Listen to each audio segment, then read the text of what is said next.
Cleopatra ketujuh memiliki 4 anak, 1 dengan Julius Caesar dan 3 dengan Mark Antony. Hingga 31 sebelum Masehi, keluarga Ratu dinasti Ptolemaic terakhir itu menjalani kehidupan yang luar biasa di istana emasnya, salah satu tempat termewah di dunia. Namun, kehidupan nyaman bergelimang kemewahan itu harus berakhir sepeninggal Cleopatra. Lantas, bagaimana nasib keempat anak-anak Cleopatra selanjutnya? Cleopatra dan Mark Antony dikalahkan oleh Octavianus selama pertempuran laut di Actium pada 31 sebelum Masehi.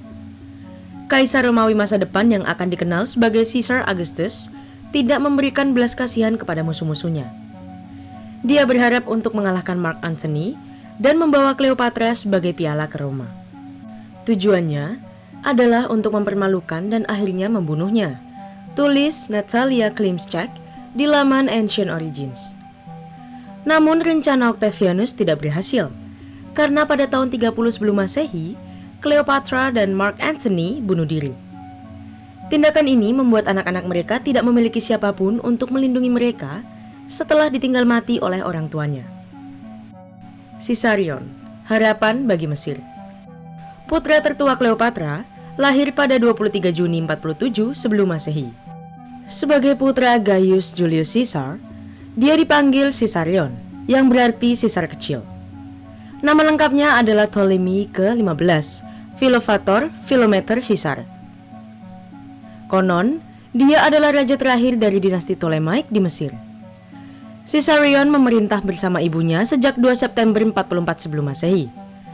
Cleopatra percaya bahwa suatu hari dia akan menjadi penguasa yang hebat seperti ayahnya. Dia dididik oleh guru-guru terbaik. Semua itu dilakukan untuk mempersiapkannya memenuhi perannya di masa depan. Caesarion mungkin memegang posisi sebagai penguasa setelah kematian ibunya pada 12 Agustus 30 sebelum Masehi. Namun dia dibunuh atas perintah Octavianus hanya 11 hari kemudian. Dengan kematiannya, Octavianus kehilangan satu-satunya pesaing yang dia miliki untuk merebut tahta. 2 putra dewa. Caesarion memiliki 2 saudara laki-laki, Alexander Helios, matahari Yunani, dan Ptolemy Philadelphus. Alexander Helios lahir sebagai anak kedua dari 3 putra Cleopatra. Pada tahun 34 sebelum Masehi, ia menerima gelar raja segala raja. Orang tuanya memutuskan untuk menjadikannya penguasa Armenia, Parthia, Media, dan semua negara yang ditemukan di antara sungai Efrat dan Indus. Pada tahun 33 sebelum Masehi, Alexander bertunangan dengan Iotapa, putri Media Atropatena, dan putri Raja Artavasdes pertama dari Media Atropatena. Putri ketiga Cleopatra, Ptolemies Philadelphus, lahir pada bulan Agustus atau September tahun 36 sebelum Masehi. Pada akhir tahun 34 sebelum Masehi, ia menjadi penguasa Suria, Fenisia, dan Sisilia. Tidak ada sumber kuno yang menyebutkan sang pangeran pernah bertugas di militer atau karir politiknya. Tidak ada informasi tentang rencana pernikahan juga, yang menunjukkan bahwa dia tidak bertahan sampai dewasa. Ketika Octavianus menaklukkan Mesir, dia menyelamatkan Alexander, tetapi membawa semua anak Cleopatra dan Antony ke Roma.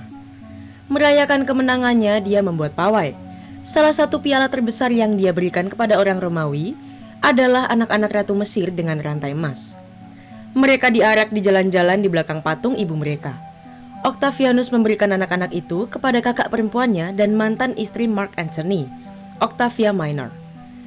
Di sana mereka tinggal bersama anak Octavia. Dalam History of Rome, Cassius Dio menyebutkan hanya anak kembar yang tiba di Roma.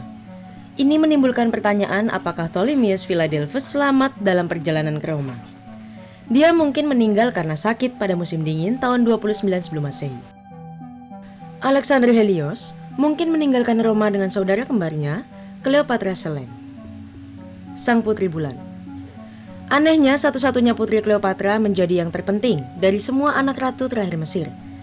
Augustus mengatur pernikahannya dengan Raja Cuba dari Numidia di Roma antara tahun 26 dan 20 sebelum Masehi. Saat itu tidak ada yang menyangka bahwa pasangan ini akan menjadi 2 penguasa terpenting Mauretania dalam sejarah. Augustus memberi Cleopatra Selene mas kawin yang sangat besar sebagai hadiah pernikahan. Jadi, dia menjadi sekutu Roma. Saat kerajaan Cuba menjadi provinsi Romawi pada tahun 46 sebelum Masehi, dia menjadi raja tanpa kerajaan. Karena fakta ini, pasangan itu dikirim ke Mauretania. Itu merupakan wilayah yang tidak terorganisir yang membutuhkan pengawasan Romawi. Cleopatra Selene adalah satu-satunya anggota dinasti Ptolemaic yang masih hidup. Di ibu kota barunya, dia mengolah ingatan ibunya dengan membangun monumen dan kuil atas namanya. Mereka menyebut ibu kota baru Caesarea. Selama pemerintahan mereka, kerajaan Mauretania berkembang dengan mengekspor dan berdagang di wilayah Mediterania. Arsitektur kota adalah campuran gaya Yunani, Romawi, dan Mesir. Cleopatra Selene dan Juba kedua memiliki 2 orang anak. Salah satunya adalah seorang gadis yang namanya tidak tercatat. Namun, beberapa peneliti percaya bahwa dia adalah Drusilla dari Mauretania. Tetapi wanita dengan nama ini juga bisa menjadi cucu dari pasangan kerajaan. Namun, ada banyak informasi tentang putra pasangan itu, Ptolemeus dari Mauretania. Dengan kematiannya pada tahun 40 Masehi, ia menutup sejarah dinasti Ptolemaic.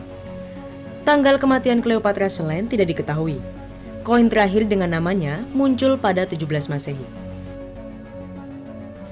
Epigram oleh Krinagoras Yunani dari Mytilene dianggap sebagai pidato Cleopatra. Ini menyoroti kemungkinan tanggal kematiannya. Bulan sendiri menjadi gelap, terbit saat matahari terbenam, menutupi penderitaannya di malam hari. Karena dia melihat senama cantiknya Selene terengah-engah turun ke Hades. Dengan dia memiliki keindahan cahayanya yang sama dan mencampurkan kegelapannya sendiri dengan kematiannya. Jika puisi itu adalah korelasi astronomi, maka dapat digunakan untuk menemukan tanggal kematian Cleopatra. Gerhana bulan terjadi pada tahun 9, 8, 5, dan 1 sebelum Masehi, dan pada tahun 3, 7, 10, 11, dan 14 Masehi. Menurut mantan direktur Egyptian Antiquities, Zahi Hawass, Cleopatra Selene meninggal pada tahun 8 Masehi. Setelah meninggal, dia dimakamkan di mausoleum kerajaan Mauretania di Aljazair modern. Arkeolog juga menemukan prasasti terpisah yang didedikasikan untuk Juba dan Cleopatra, raja dan ratu Mauretania di sana. Sepeninggal semua anak Cleopatra, maka berakhirlah garis keturunan dinasti Ptolemaic itu.